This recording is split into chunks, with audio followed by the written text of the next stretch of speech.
Hello YouTube, this is Morgan Airspeed Prime here with my next Avatar video. This is going to be my next and probably like my last Avatar deck building video for Avatar Weiss Schwarz.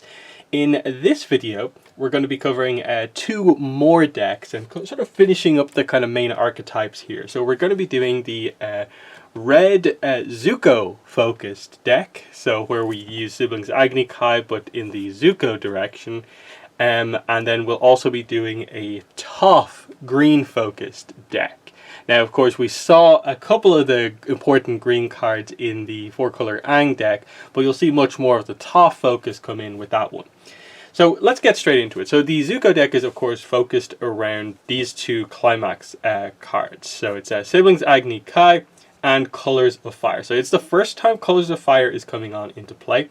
And obviously the idea here is thematically, the Azula deck is more of the kind of like villain deck in a way, where it doesn't really use much Zuko or Iroh, whereas this is more of the kind of good guy Zuko deck, where we're focused on Zuko, Iroh, a little bit of Zuko slash Aang kind of going on here, and that's what the thematic idea here is. So yes, the Zuko for Honor double rare combined with Siblings Agni Kai is a pretty strong card. So it gets 3,000 power, so it's basically 11,000 power at all times. It is an on-play heal, and then you get the ability when you also have the Iroh in play, which we'll get to. You do need a specific level 3 Iroh in play. This then gets +1 soul, and the ability that if damage dealt by this card is cancelled, you may stand this card again. So it gets to attack again if the damage from it is cancelled, which is more likely to happen because of the +1 soul stuff happening. So that is pretty good. The other climax combo, Colors of Fire, with the first time we're seeing the rare Zuko and Aang the Dancing Dragon here, which is also level 3, is very, very interesting. So the climax combo here is interesting. So when you play this, the idea is that when you play a standby, you activate the standby effect. There's no boost to power or attack. It's just you do the standby effect. So you can do this at level 2 or 3, obviously. The idea is if that you have multiple of these in the waiting room, what happens is you play Colors of Fire, you bring this in standing up, at rest, which is what standby does. By the effect of the climax combo effect, what it says is you pay 1 and discard a card. You also have to discard Colors of Fire as well, so it basically leaves the climax area. But what happens is, if this was what you brought in with standby, you get to stand up and you get to bring in another one. And again, this one doesn't say anything, so it comes in standing up. So it gets kind of 2 of them into play. It's the idea of it's Zuko and Aang. One is Zuko, one is Aang. So it's a pretty cool thematic thing. And then obviously when this attacks, you get to choose one of your opponent's level 1 or higher characters, and your opponent has to basically level down. So obviously with 2 of them, the full combo is you get to do that twice, and you get to choose. So you can choose 2 of your opponent's characters to level down once, or 1 of your opponent's characters to level down twice. So if they have a level 3, you can basically force them to go, okay, level that down to a level 2, and now the 2 goes down to a level 1 from their waiting room, or you can put both their 3s down to 2, and so on. It's quite an interesting effect overall, but otherwise it doesn't have like another effect that like boosts its power. So after your initial sort of like power play turn, it's just there as a 10k 2 soul kind of beater basically.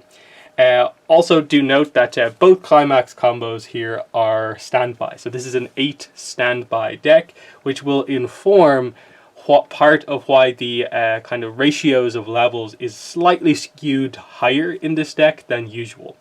Because obviously the idea is getting into the lineup of what's actually in the deck. So we have, of course, 4 copies of Zuko for Honor, 4 copies of Siblings Agni Kai. We have 4 copies of Zuko and Aang the Dancing Dragon, and 4 copies of Colors of Fire.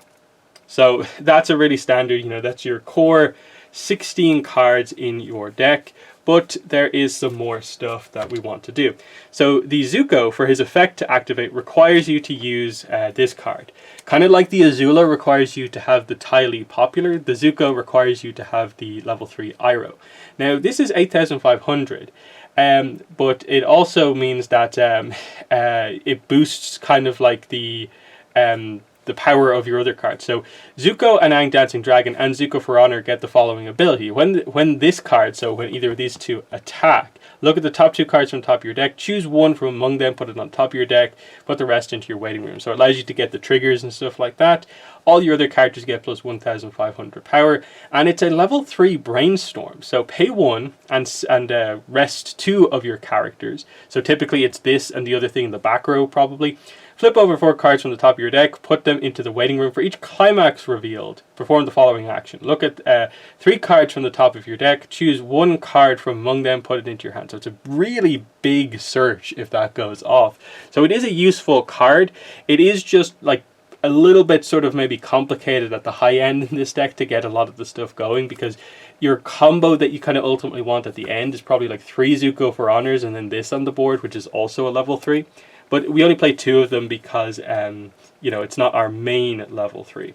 We also play 1 copy of the level 3 event, T Wisdom. So it's a level 3 2 cost event.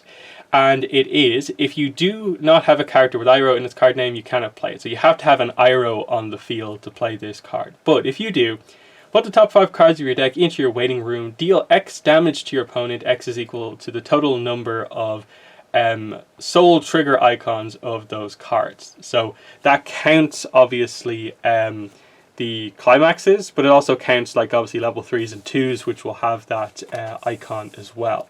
And because we have quite a high amount here, you can see like straight away across here, this is like what, 18 of them already, and I think we have a few more. So there's a pretty high chance of hitting some quite heavy stuff with the Iroh card there. It's just in a standby deck, of course, the events are kind of separate from that, so we only play 1. It might be something where you definitely, you can maybe like adjust the deck to include a little bit more of that. Let's go through the level 2 lineup next. Because, of course, with this deck, you don't have like a lower level climax combo. So it's just the best possible cards, basically, at those levels. But anyway, we're standby, so we want a reasonable lineup at level 2. Unfortunately, the card pool for red especially is not like fantastic. So we have 2 copies of Iroh buffed, which we've used before, of course, in previous decks. It is one of these 2 cost 2 soul level 2s, which is decent. And then again, it's a pretty weak kind of pool of level 2. So we also have 2 copies of Azula Sinister Scheme, just for the different variety. It's a more naturally kind of powerful card. It's also an encore character, and we want a little bit of variety, of course. We have 1 copy of Zuko Redirecting Lightning, just to have a backup in the deck. This is where, like, I think I initially had like another copy of this, but I realized I needed a little bit better variety at level 2. Because I think before it was like what, the 2 Irohs and just 2 of this. But then it meant there were only really 2 good standby targets at level 1 to kind of advance kind of early play style stuff. So that's why I made that decision. The level 1 lineup is also maybe kind of a slight bit weak overall, but we have 4 copies of Zuko on the run. That's just the Avatar rare version. That's the normal version. This is a rare. And both of the level 1s, I'll actually bring both of them in at this point straight away. So Zuko on the Run and Zuko Near the Campfire are both, you know, one's 4,000, one's 4,500, but they both have effects that can basically allow them to double trigger check on attack, which is pretty good in terms of trying to hit the standby even more. So Zuko on the Run is when you place a climax in the climax area, it gets 2,000 power, and you pay 1 and you can do the double trigger check. And then also when you attack, it gets 1,500 power. So straight away it's actually more like 5,500, but then it can go up to what, 7,500 on a climax card turn. Zuko Near the Campfire is interesting as well. So if you have another character, it gets 1,500 power, but also the ability that if you pay 1, you may pay 1. During that attack, trigger check 2 times on the trigger check. It also has Encore for discarding a character. And also, when you reveal a soul trigger icon on attack, it gets 1000 power. So there's some, I think, decent variety across these two. It's a bit of a weird one where, like, I'd almost say the better card is Zuko near the campfire compared to the actual, like, rare slash Avatar rare version. But, you know, it's ultimately a very similar lineup here where we're at level 1, we're really trying to go for the trigger checks to kind of get the advantage of getting up to kind of getting our level 2s out earlier. And then, you know, even if we maybe miss a little bit of our level 2 and by the time we are in early level 3, this still allows us to hopefully get some standby trigger checks to get the at level 2, sorry.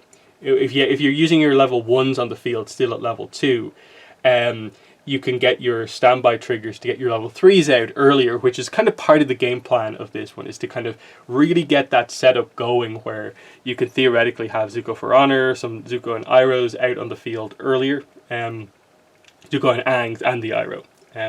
Now into the level 0. So I'll actually just start off this way. The only off-color card we're playing is 2 copies of Momo Winged Lemur. So I think this is pretty consistent in like pretty much every deck.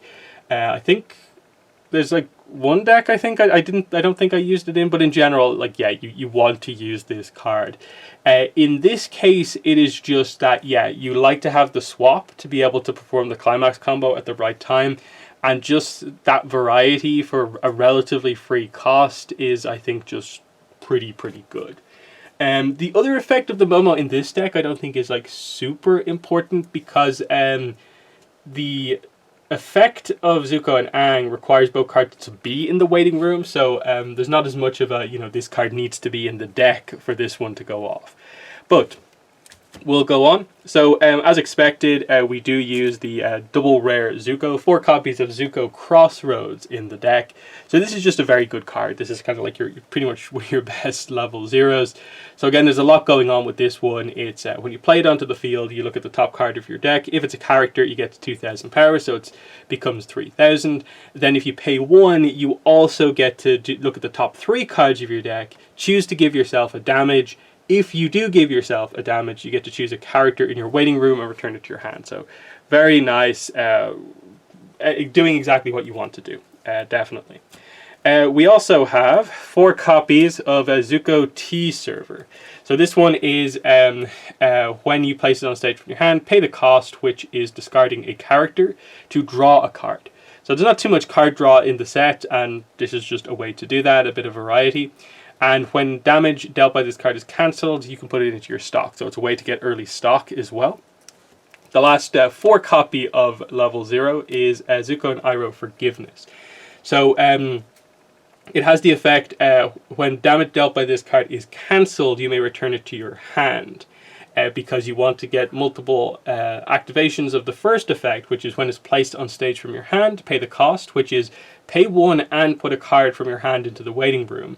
If you do, you get to choose a character in your waiting room, return it to your hand, and a character gets 1000 power. So there's nice variety here, some similar effects overall. We play then 2 copies of May Betrayal. So obviously the resonate effect isn't going to work in this deck, but it's still a good brainstormer where we just pay 1, rest, and we get to flip over 4, and for each climax search the waiting room. But in this deck, we make up for the fact that we're only playing 2 brainstorms. Well, technically there's 2 up here as well. The last 2 cards are 2 copies of Iroh Leaves from the Vine. So this is an assist card, so everything in front of this gets 500 power. But then also pay 1, put this card into your waiting room. Look at the top 4 cards of your deck, choose a character from among them, reveal it to your opponent. So it's kind of almost like a better brainstorm. There might be a version of this deck where maybe you might prefer to actually play 4 Irohs rather than the maze specifically, but you know, I like the kind of variety here. So I actually think that I like the way that this deck operates, definitely. It's a little bit awkward around the level 2, where, you know, this is where maybe if you were full on perfecting the deck again, this would probably also be a deck where you want to use the Toph Brainstorm instead of like these ones and lean into maybe some of the other colors. and you might do that, and that might open the door for, you know, different colored kind of level 2s in the middle and stuff like that. But I think that's just the general idea of, like, if you're only building like one deck, your main deck from the set, you can use anything in the set in your deck, whereas we're trying to spread things out a little bit and try and use like most cards in the deck. So that is it. It's a pretty interesting one where, like, you know, it's like what, 11 level 3s, you know, 5 level 2s.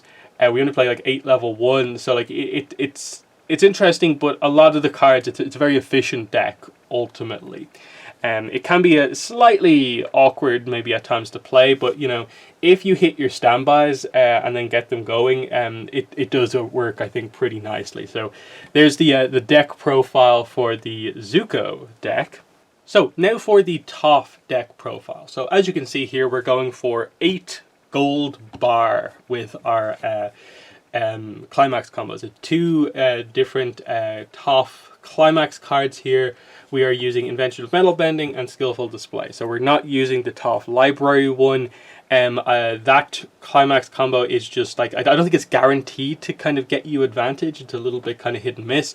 These are the more efficient ones. Like this one's just super, super solid. One of the best, like, earlier kind of climax combos in the set. This, along with the Sokka, is definitely that. This is probably the best one. It's just really good at refilling your hand and stuff like that. So this is a fantastic combo here, Toph and Skillful Display. And it's just a very good level 1 as an attacker as well. And then the level 3 one is Invention of Metal Bending with Toph Metal Bending at level 3. So 10,500 by default. There's also a lot going on with this card as well. So the non-climax combo effect is when this card is frontal attacked, look at the top card of your deck and put it on the top of your deck or into your waiting room. So if they attack this, that goes off and you get to kind of help get a better trigger here. So because you're being attacked, of course, that's basically, if you don't flip a climax card, pretty much put it away is kind of like the idea. So you can get a better chance at actually cancelling the damage or whatever. That's the idea there. But when this card attacks, the climax combo, if this card is in your climax area and you have another character, you get to choose the following effect and perform it. Choose one of the following effects. So there's 2 different effects.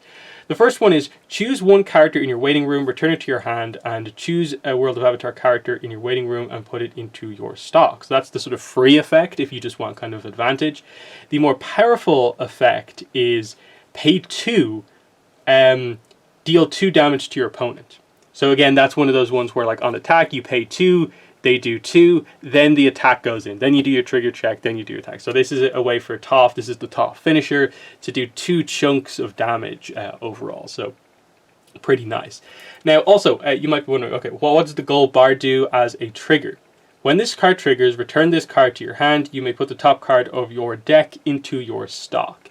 So it's basically when you flip this, you're just sort of like, okay, this straight to the hand. So I have a climax card in my hand, and then just randomly the top card of your deck goes in place of it as the trigger flip. So it's pretty good. It means you do gain access to the climax cards like relatively easy in this deck because your trigger flips get climax cards into your hand. So that is that. Now let's get into the rest of the deck, because this is where, like, there's just a lot of efficiency in this deck. But I would also say this is maybe one of the ones I found it the most difficult to maybe like finish the deck. Like, there is a core of like 30 something, 35 cards maybe, that are just like, okay, absolute auto includes, this is a very solid package, but your deck has to be 50 cards. And the last couple of slots I just found to be quite tricky to fill out in this, because green, sort of after those initial like really strong cards, those kind of maybe fall off a little bit in some areas. Like, it doesn't have a great level 2 lineup, it doesn't have a great level 3 lineup, so it gets a bit awkward there. But there's the first bit of the deck is obviously 4 copies of everything there. So your 8 Climax here, and then 4 copies of Toph Blind Bandit, and 4 copies of Toph Metal Bending.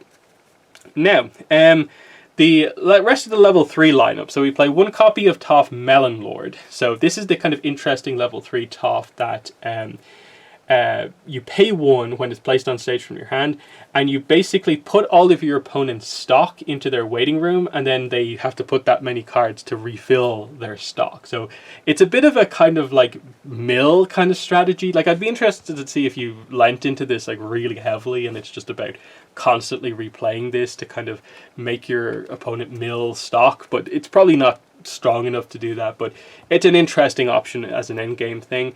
Again, there's not many there's not many level 3s in green. This is like the only other one. There is the tournament pack Toph, which I think isn't probably an auto include in here, but it's a very tricky card to get a hold of, especially depending on where you are, but that's probably the card that you want. And then you might be surprised here, but 2 of the level 3 Aang, the Importance of Forgiveness. This deck needs a little bit more early play than it has, and again, we need some powerful options at the end, and I just felt like some of the rest of the deck will lean into yellow, so having a high-end yellow is pretty good as well. And again, it does have an ability where, like, if your waiting room has 2 or less climax cards, it gets -1 level in hand. And it can just do some of the stuff that the other level 3s can't really. It's just, again, you need other cards. Otherwise, it probably would be the tournament pack Toph. Then we get into the level 2s, which, like I said already, the lineup isn't great. 2 Toph High Society. This is an assist card. This is a very good assist card, but obviously you do at times want a more powerful level 2 card, and this isn't quite but we want to play it, of course. There is 2 copies of Appa Lost. Now, this is here because, again, the level 2 lineups in terms of powerful cards is pretty much Long Feng. And we don't want to play Long Feng because it just requires too much investment into the level 0s with the Judies to make it work. I think there might be a version of this deck that maybe uses the Long Fangs and uses a couple of Judies, but this isn't what this deck is. So because we kind of play like almost like a third yellow in this deck to make up the rest of the cards, this ends up just being the most solid option. Like, when it attacks, it's 10,000. It has the protection effect, so it can kind of keep it on board when otherwise we don't really have that many good level 2s. So it kind of does everything you want. Also play 1 copy of the event. There's no war in Bossing Say. It is quite a big cost at 4 stock, but I play 1 just to have the option because it is quite powerful of just putting one of your opponent's characters back into their hand like before you attack. It's quite strong. You do have to give up a climax though as well for it, so it's 4 plus a climax card being discarded to make it work. So keep that in mind. But yeah, there's that. Then some of the rest of the cards linking into some of the combos. So we play 4 copies of the level 1 backup Toph Prankster. This also is a climax combo with Invention of Metal Bending. Now, they work together on the same turn, with the combo basically being that when this card is on your field, and you have this as well, if your level is 2 or higher, pay the cost, which is to put this card into the waiting room, and then you can put Toph Metal Bending from your hand onto the position that this card was on. So it's just climax combo early play for the level 3 using this card, which is kind of interesting. The next one relates to it as well. We play 2 copy of Zinfu and Master Yu Trapped by Metal. So the first one, like when your climax is placed in a climax area, this card gets 1,500 power. Fine. But the other one is very interesting. If you have another Toph Prankster, choose 1 Toph Metal Bending in your waiting room and return it to your hand, and you have to put this card into your waiting room. So there's some pretty nice combos that you have kind of to make things happen. So again, what you're trying to do with this one here is obviously you want your kind of climax combo to go off with this, but you don't have the cards in the right position. This allows you to, like, say you have this on the field, you put this onto the field as well. This is in your waiting room. You go like, okay, we have to get rid of this to get this into our hands. Now the climax combo can go off because it requires this to be in our hand. So it's just some nice kind of card movement with some specific combos. So I think that one works pretty nicely overall. The last level 1 is 2 copies of Aang Building a Zoo. It's just a pretty powerful level 1. It's got the, when you use an act ability, it gets 1500 power, and the following ability: when it attacks, reveal the top card of your deck. If that card is level 1 or higher, put it into your stock. So you can get quite a lot of stock in the deck, which is pretty good. Now into the level zeros. So of course, 4 copies of Toph Wanted. It's the green brainstorm that I've been raving about, the whole deck build series. It's just perfect for this deck. Again, brainstorm is an act ability. It activates its own ability. It activates the ability of the Toph. It activates the ability of the Aang over here. It's just exactly kind of what you want to do. So absolutely ideal card. This is actually quite a good card as well. Aang protecting Ba Sing Se. If you have another World of Avatar character, this gets 3000 power. So it's 3500 level 0. When this card's battle opponent becomes reversed, you may put the top card of your opponent's clock into their waiting room. If you do that, put that character into your opponent's clock. So it's a way to kind of get a specific character off the board in a specific way. But it's mainly here just to be a pretty good, powerful level 0. We also have 4 copies of Toph Childhood. So this is has the ability Rest. Choose 2 of your characters and they get plus 500 power. But then it also has when one of your characters reveals a climax with gold bar in the trigger icon, pay the cost, discard a card. Choose 1 card in your clock, return it to your hand, and put the top card of your deck into your clock. So you get a card out of your clock on a kind of trigger check climax. So that's pretty good. And then again, this is where the good level zeros in green begin to run out, and so we have to go to yellow, of course, to support our lineup here. So we have 2 copies of Momo Winged Lemur, of course. Again, the climax swap is just really good for any deck that really is relying on having the climax combos go off like clockwork. This just really helps even that out. And then last but not least, the first appearance of this card. Again, if there was space for it, if the Aang deck was altered, this card probably would go into the 4-color Aang deck. But the first appearance of card number 1 in the set, the double rare Aang the Last Airbender. When this card attacks, if all your characters are World of Avatar, choose a character, it gets 2000 power. And then it also has the ability, when one of your other World of Avatar characters is frontal attacked, you may pay the cost, which is 1 stock, and put this card into your waiting room. Return that character to your hand. So it's a way to save one of your characters, and that is good, like, even late in the game. Again, later on in the game, you can just have this in the back row, and it's a way to protect a level 3, maybe that you've early played, and you need it for the next turn for a big power play. So it is quite good. And again, this is certainly a card where, like, you should be maybe considering as like a random level 0, even off color pick for other decks, because it's just like it's a really good kind of one. This was just the perfect deck, I think, to fit it into, where like 6 level 0 kind of cards to support the kind of 4 higher level ones, but with the amount of consistency you get across, like the way the Toph combo works, the card here, of course, getting you stuff, how relatively consistent it is to get to the Toph combo with the whole Zinfu and Prankster kind of combo. There is some nice stuff in this deck. It perhaps isn't the same kind of explosive kind of stuff that Zuko is able to do, or even maybe some of the other decks are capable of doing, but it just seems like a nice mix of being very, very solid with at least a finisher, and the ability to, the pay 2 to do 2 damage is pretty good. So yeah, that has been the Toph deck profile, and we'll go into the gameplay between these 2 decks.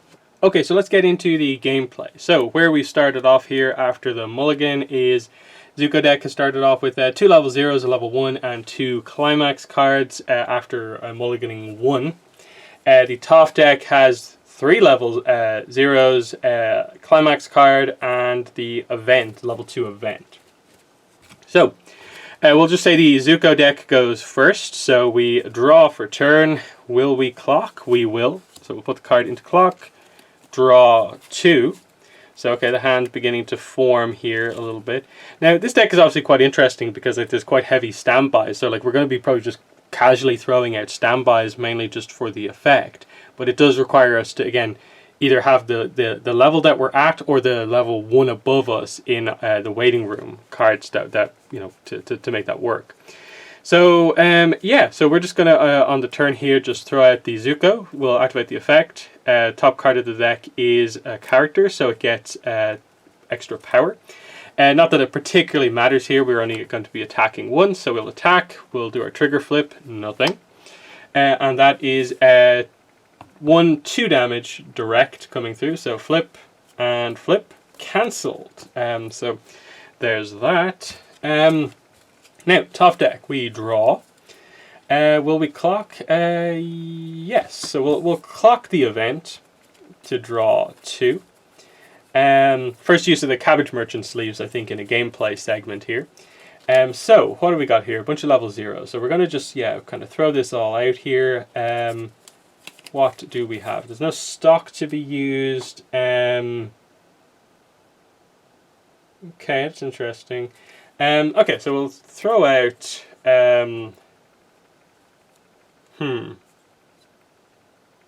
what way will I do this? Okay, yeah. Brainstorm. Toph Childhood. Toph Childhood.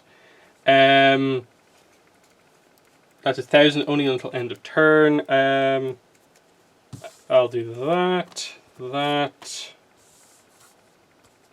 Yeah, that's the way I'll do it.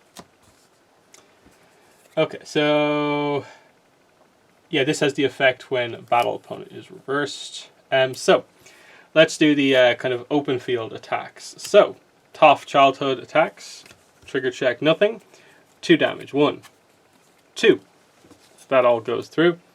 The other open lane attack, so trigger check, so we got the soul. So it's going to be for 3 damage. So 1, 2, 3. This all goes through. And then the frontal attack here. So this is going to be, yeah, trigger check. Gets the soul, so for 2. So 1, 2. That is immediately a level up. So that's an extra damage. And what will we put into the level? I will put... Yeah, I'll just put this in here. Okay.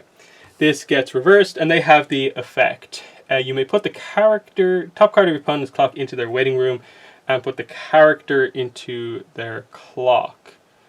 Because it's an interesting one, because you're like, what effectively it does is it does this.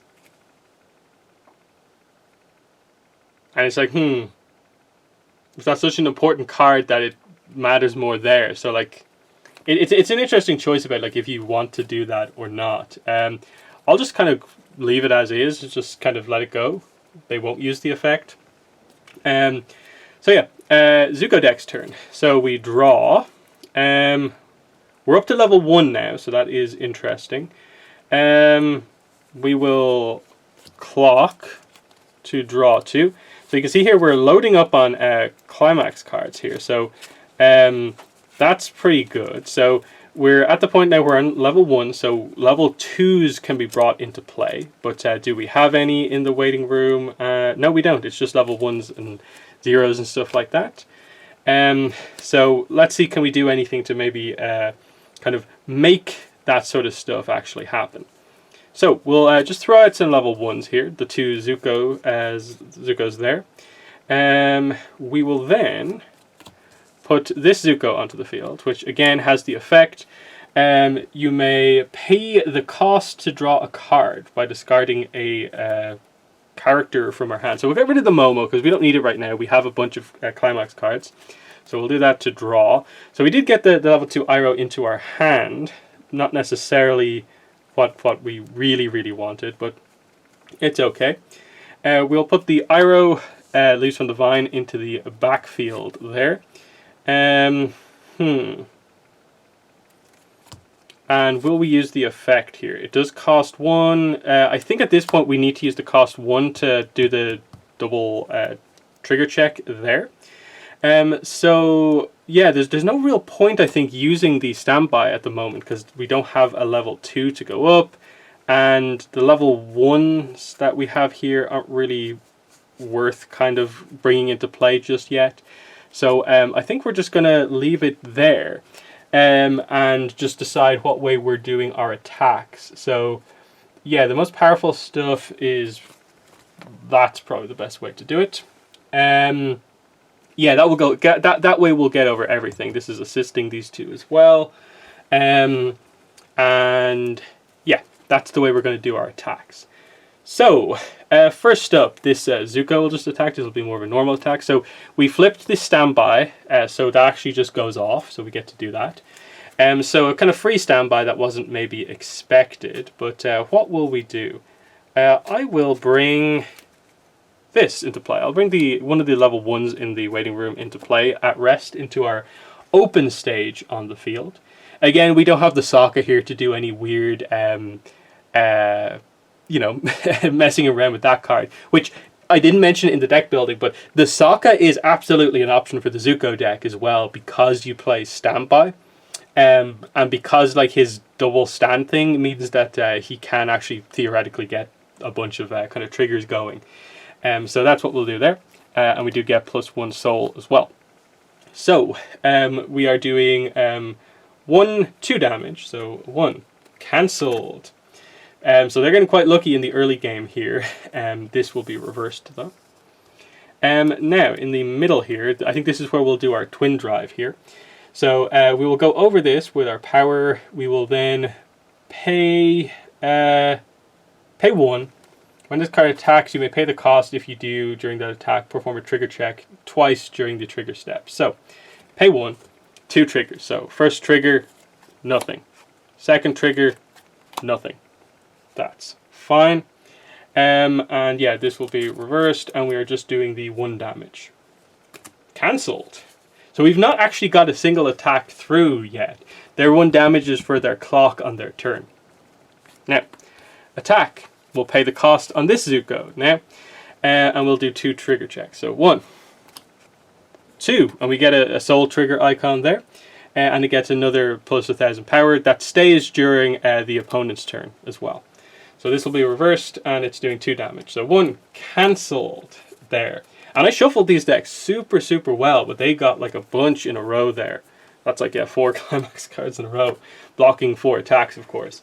So that is a bit annoying, but it's also like you want to take damage early on. You don't want to be stuck like this, because like they're now still nowhere near the level. Like they're in a decent position because they can still push damage through, but of course they're not going to save any of these cards because they're such low level. But then it becomes like an interesting point of like, wait, if I let all these go, like, do you actually have the hand? Like, even if we draw better, like, we don't have the hand to kind of maintain things. So it's like, because we're so far away, I think we actually have to encore one of these characters, which is kind of crazy to think about. So I'll actually encore the Toph Brainstorm. Actually, wait, no, that's probably not the best move, because we can't pay the cost if we do encore it. So I'll encore the Aang, which at least will be somewhat powerful. So when it comes around to the turn over here, yeah, we pay the 3 to encore the Aang. We will draw. So we did draw a level 0 here, so we can go move on, but you know, we'll pay that to draw a card. So you can see we got our first here. We do have the combo getting ready for when we eventually get to level 1.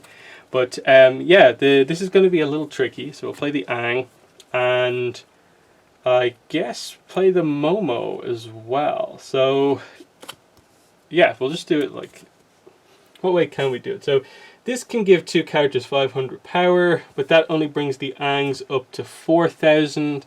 And like this Zuko obviously is at like, what, 6,000 I think. This one is only at 5,000, but it's still not getting over that. So you can see the kind of problem here is that they can't actually really push much damage through here. So I'm guessing that we'll just do it like this, where like this will get over that Zuko, and they're just going to have to be like, I guess, suicide or side attacks here. So we'll do the normal attack that will actually go through. Nothing.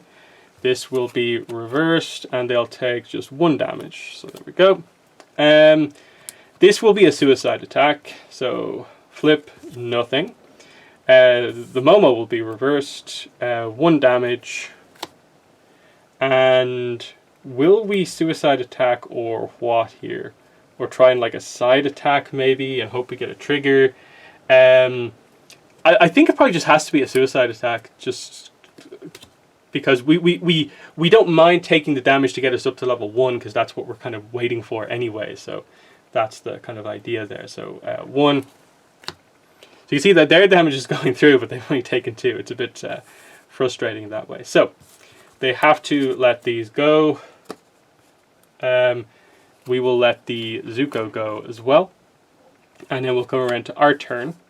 And again, we have the standby card from the previous turn, which is now active. And we can move on. So, we're still at level 1. I don't think anything extra has really gone into the waiting room to improve our kind of like level 2 kind of stuff that we're trying to do. So we're still holding on to the climax cards for now. But what I'm going to do is I'm going to clock this to... Actually, wait, no. I'll clock this to draw 2. Okay, so we get another level 0 and another climax card. So that's interesting. So what do we want to do now? We can actually use some effects this turn. So yeah, I'll pay 1, put this into the waiting room, and we get to look at the 4 cards from the top of our deck. Choose a character from among them, reveal it to our opponent, put it into our hand, put the rest into the waiting room. So that's what we got here. So we have another level 1, so we'd probably prefer to have one of these like other cards.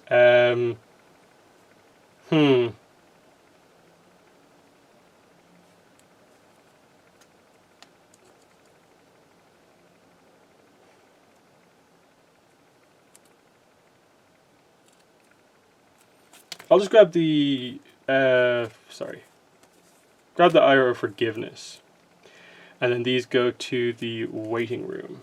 So we'll move the Zuko up.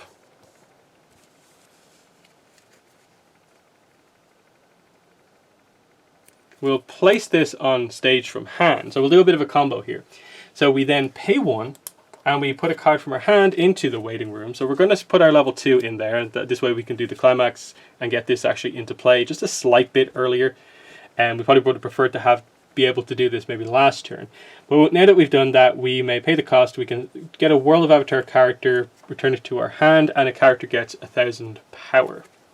So what do we want to get into our hand? I am going to grab a level 3 Zuko for later on. So that's fine. I'll then... will I just leave it at that? Yeah, I think I'll just kind of leave it at that for now and go on from there. So yeah, I want to play a climax card this turn. So we have 2 of each. Colors of Fire is pretty much like a one-time use kind of play thing, really. So I'm going to play 1 now, and we'll try maybe hopefully get the climax next turn on that. So I'll use it now. So that means we're able to put this into play here in the open slot, because we're at level 1, so we can bring a level 2 into play earlier. But obviously it's at rest, and that is pretty much it. We'll go into attacks now. And yeah, this has a thing where like, okay, gets power, we can pay 1, and we can, yeah, a bunch of double trigger checks are going to happen here. So we get to pay 1 to perform a double trigger check here when we attack with the Zuko. So 1, so we get that. The second one is going to be nothing, but there is 1 soul. So again, this doesn't power boost, so this is just kind of pretty normal here. So this is going to be 1 and 2 for this attack. So 1, 2. Finally, we got some damage. So that's great. Next, this will attack. We will also pay 1. and do the double trigger check. So 1, 2. So that's 2 soul plus 3. So we're actually doing 4 because this one is a direct attack. So 1, 2, 3, 4. So yeah, big damage coming in at this point. So these go in like so. This will be the extra damage, and we will put level marker. That's what's happening here. So yeah, that's that. And then the final attack comes in. We will pay the 1. I will do the 2 trigger checks. So trigger. So that means we're going to do 3 damage on this attack. So 1, 2, 3. So you can see the kind of benefit there of like, okay, we suddenly like almost equalized the game there, even though we did like no damage for like the first 2 turns. And it is now their turn. So they are not going to pay the cost to keep the Aang in play. Everything else is fine. This will go away. So yeah, they will draw. Okay. So their hand is not amazing right now. So we'll just clock this to draw 2. Okay, this is a bit better.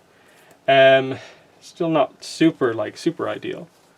Okay, so they'll play the Toph onto the field. It has to be level 1 stuff. So basically, yeah, this has to be the way they lay out their characters at the moment. This will get a little bit of extra power. Yeah, so this middle one I think is going to have to be a suicide attack probably. And this will be able to get over this. But I have to use the activate ability of this first to make sure that happens. But also the climax card will get it over, I think, anyway. So we'll activate the climax card here, skillful display. And I think we'll pretty much at this point just go into attacks. Everything else I think are effects that we can't really use right now. So let's get started here. So we'll attack here with Toph. So this is when this card attacks, you have 2 or more characters. We do perform the following action 2 times. But we first have to put the top card of our hand into the waiting room. Or just a card. What? No, wait, what? 1 card from our hand. What do they say? Top card. So that happens, and then 2 times. Put the top card of your deck into the waiting room. We check the level 0, so we get to get a level 0 out of the waiting room into our hands. So what level 0 do we want? I will just get I think I'll just get the brainstorm, because I don't think there's any of the other stuff that I really want or need. So yeah, we'll get the brainstorm, and then we perform that same thing twice. So look at this. This climax card is considered level 0, so we get another level 0. And this time I'll grab the... I think I'll just grab the Momo just to potentially have the utility for a little later on. So not maybe super ideal. They might have preferred to get a higher level trigger check off that, but that is fine. Now the attack will go through. So flip, nothing. But this is doing now 2 damage. So 1, 2. So that's 6. And we level up.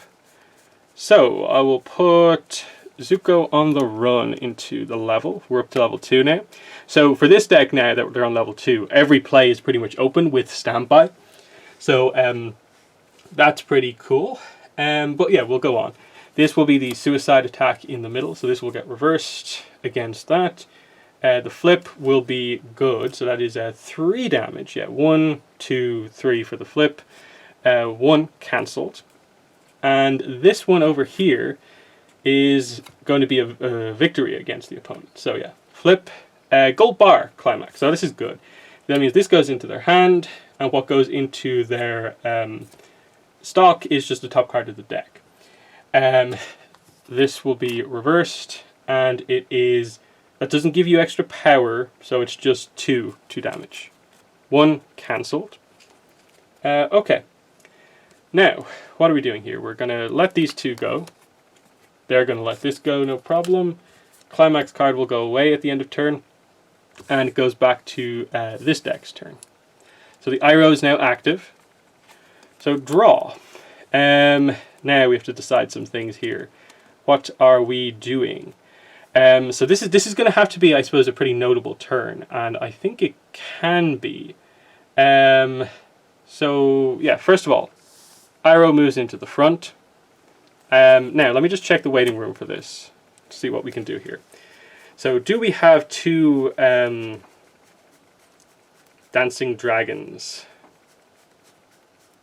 We do. Okay, so we can do that. That's probably the best play here, actually. So to do that, we'll put this into the back row because the two slots are going to get filled once we play the climax card.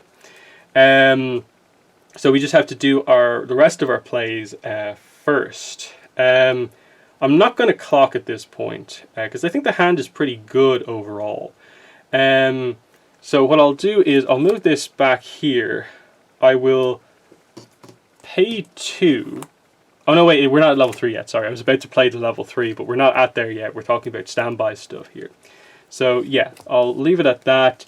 The Iroh, of course, we have other Avatar characters. He's 8,500, and he can give other characters power. He gives everyone 1,500, so that's pretty good for when we actually get going. But yeah, I think we just move now into climax phase. So we will activate Colors of Fire.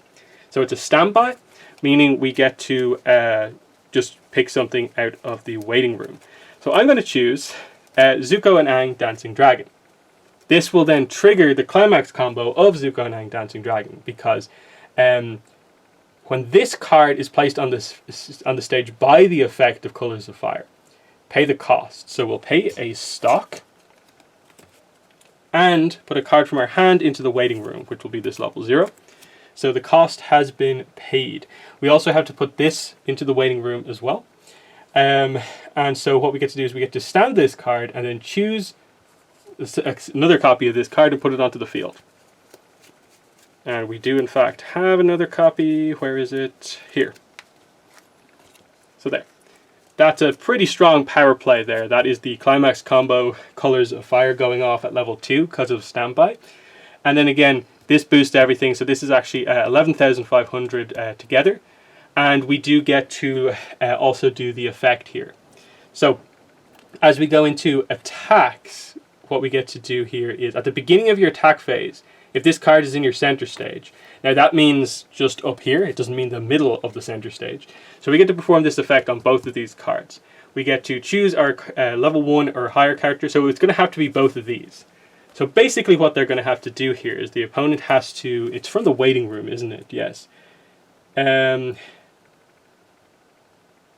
Yeah, so they basically have to choose 2 level 0s from their waiting room and exchange them with the level 1s. They're going to have to level down here. So what's the best option that they have here?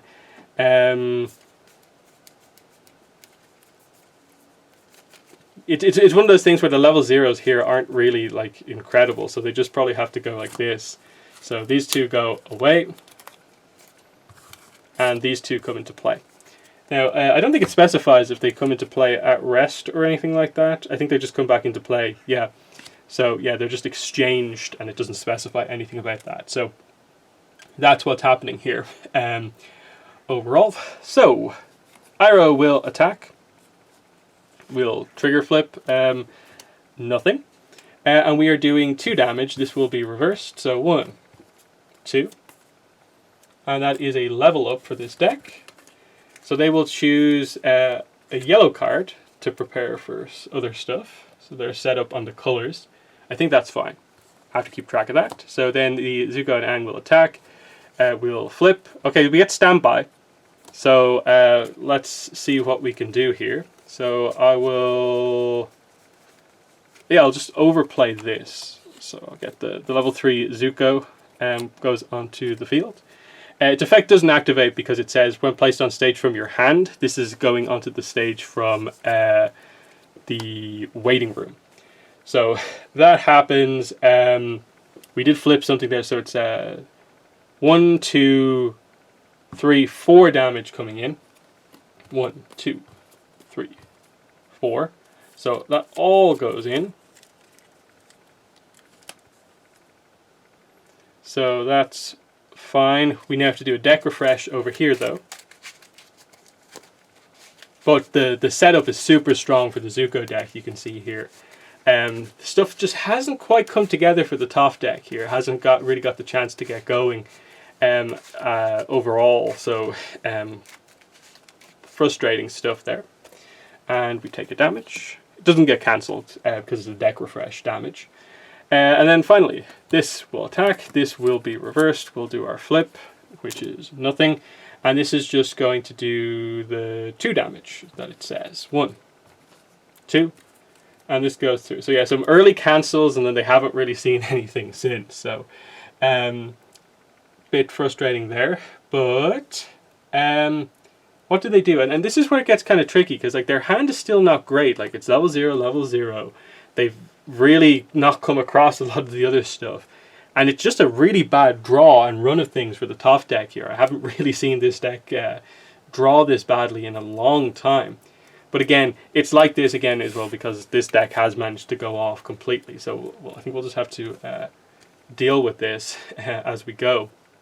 So that's that. This will stand up. We will draw. Deck refresh will need to happen. Straight away.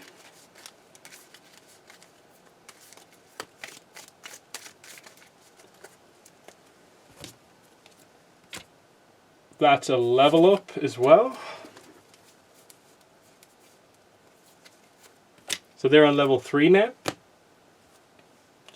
And they have to decide to clock. And I think in this case they do. They have to, in my mind, clock. So they have the 2 climax combos, so they can do this to get 2 cards. Okay, that's good. That's good. At least they got a level 3 into play here, which is decent. So we'll play the Toph Brainstorm here, and we'll use the effect. So we'll pay 1 on this, and we get to look at the top. Oh yeah, first of all, we check the top card. Put it on the bottom, and then we check the top 4. So 2. And then we get to search 2 characters into our hand.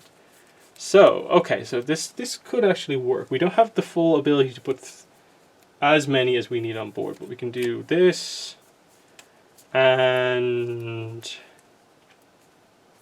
yeah, level 1 as well. We can do that.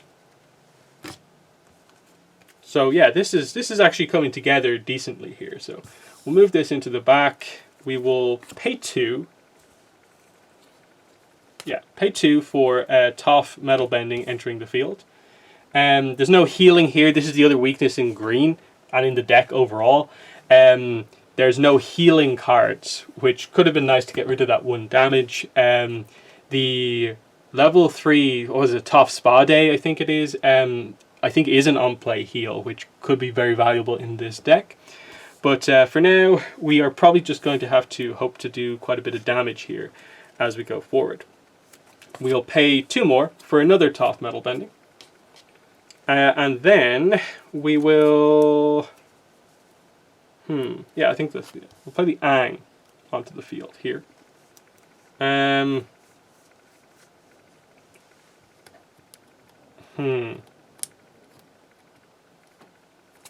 No, I think this is just going to have to be a sacrifice attack, so we'll do that. Because we might be able to use Aang's ability to protect a character as we go forward. So we're going to use Invention of Metal Bending here. I was going to climax here. So we can get our hand, or we need 2 stock. So how's this going to work? We have 1 stock. So we attack over here, we get 2 stock. We then... Okay, we attack here, we do 2 stock. We then attack here, we pay 2 stock. But we then gain... So yeah, the effect would only be able to go off once to do the damage stuff. So the other effect would have to be normal, I think. But let's see how this works. So we will play Invention of Metal Bending and go into attacks. So, like I said, there's going to have to be a suicide attack here. So we get the gold bar. So that means this goes into our hand. This is what goes over here.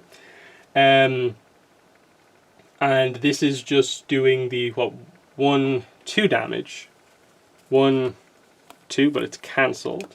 The cancels are happening at a great time for this deck. This gets reversed. Actually, this has an effect, isn't it, on gold bar flip? Choose a card in your clock, add it to your hand. No, we don't want to do that. So that's that. Now, this attacks. So, when this card attacks, we will use the secondary effect this time. We'll pay 2 stock to do 2 damage to our opponent. So, 1, 2, cancelled. This is cancelable damage. Now the attack actually goes in, so flip, nothing. And this is 1, 2, 3 damage coming in overall. So, 1, 2, 3. So that has gone through. Now, that was a direct attack because this deck has to do damage. Now, what way does this work here? So this is just... There's no power boost going on here, is there? So this is just 11,500 versus 11,500, I think. It's just 1,000 here. There's no other power boost on the board. This couldn't use its effect because it had to attack. And this is 1,000 plus. During your turn, it gets that. Oh no, this is actually an attack. So yeah, that's fine. This gets reversed. That's no problem. So that's fine. And then the final attack here. So this attacks. We will now use the other effect of the climax combo for this one because we don't have the 2 stock yet, because our flip to get another stock will happen like after this. So choose a character in our waiting room, return it to our hand, and also put 1 into stock. So 2 characters from the waiting room, 1 into hand, 1 into stock.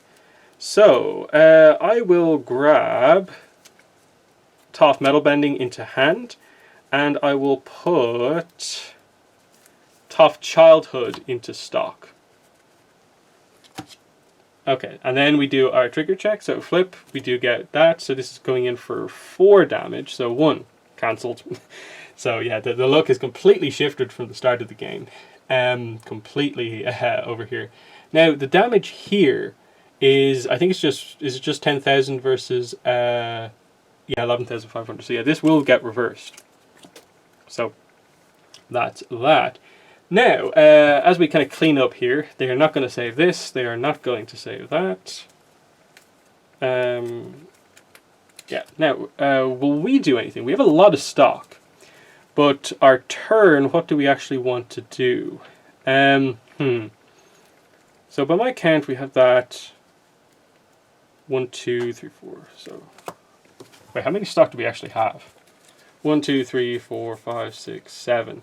So if we play 3, we have that much. If we keep 1 of them,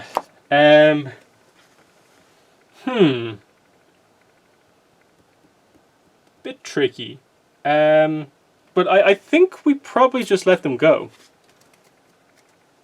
and hold on to our stock. So yeah, we go over to our turn now. We draw. Oh wait, actually, sorry. I completely miscalculated here because I keep thinking this deck, because it plays standby and has level 3s on the board, is already at level 3. We're not at level 3. So yeah, the correct play here is actually to save one of these Zukos. So I'll just do that. But we are paying 3 to actually save one of these Zukos. Yeah. Yeah, we have to keep that the advantage up here. Because again, the game has swung back and forth here. You sort of see the idea here of just like when you actually get the advantage but you don't finish the game, it gives your opponent a chance to catch up. And that's kind of what's happening here. So, we will... Okay, so we have a pretty decent front line. I don't think I'll clock. I'll just wait for next turn to kind of do what we need to do. So, I'll move Zuko forward here. I do have... I think it's... I have 2 copies of Sabling's Agony Kai, so I could use this. But we don't have Iroh Dragon of the West on the board yet, is the only problem. Is there one in the grave? No. So we can't actually do that yet. So the climax combo isn't really going to happen this turn.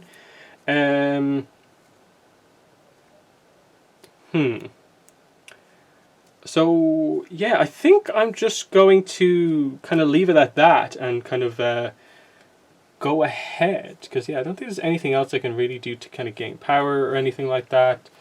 This level 1 is... yeah, fine. So, yeah, the power boosts, the way they're going to work here. So, Iroh gives everyone extra power. Because there's no power boosts over here. So, these are just 10-5. Zuko's 11 on his own. This is 10. So this, everything's going to work out, I think, okay here. Yeah, so yeah, we'll go into attacks. So attack, flip, nothing. This is 1, 2, 3. 1, 2, 3. So it's getting close to the end of the game here. This will attack. This will be reversed because of the boost here. 1,500 versus, yeah, that's fine. But this is where the Aang comes into play. They can actually save one of their characters, and they probably will actually do that, but not here. So yeah, that will be reversed. I forget. No, that was the other trigger. So yeah, we still have to do our trigger flip. So flip, we do get 1. So we're doing 1, 2, 3. 1 cancelled. Okay. So that's fine. And then the final attack over here. So we do the flip. Nothing. So this is a frontal attack. So we'll pay the cost here. So it's going to be 1. The Aang goes away. This goes back into hand to protect it. As far as I'm aware, the timing of this is that this still means it's like a frontal attack. So there's no +1 bonus here for it now being a direct attack. So I think it is just the 2 damage that happens here. So yeah, 2 damage. So they're 1 away from losing here. So we are absolutely in the end game here. So yeah, that's that. This then goes away because they can't save it. And it's the turn here. Okay, so draw. Can't clock, of course. So this is going to have to be a pretty notable turn, but I don't think it actually can be, just with the way things are. This is just going to have to be, hopefully things happen. So pay 2 for a Toph. You're going to just have to put the level 1 on the field and hope that this all works. Yeah, this is really not kind of working out super well. So yeah, the Toph is going to have to come up front. Yeah,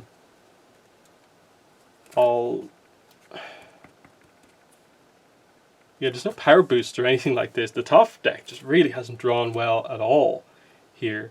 Actually, with the climax, this will get over the Zuko, won't it? So yeah.